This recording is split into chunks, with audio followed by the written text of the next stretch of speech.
Ito ang Filipino community sa Canada.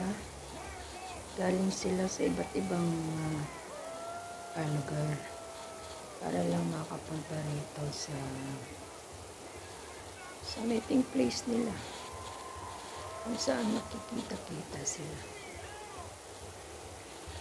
At una makikita si PBBM kasama ang mga staff, mga opisyalis, kasama niya nagtatrabaho sa gobyerno.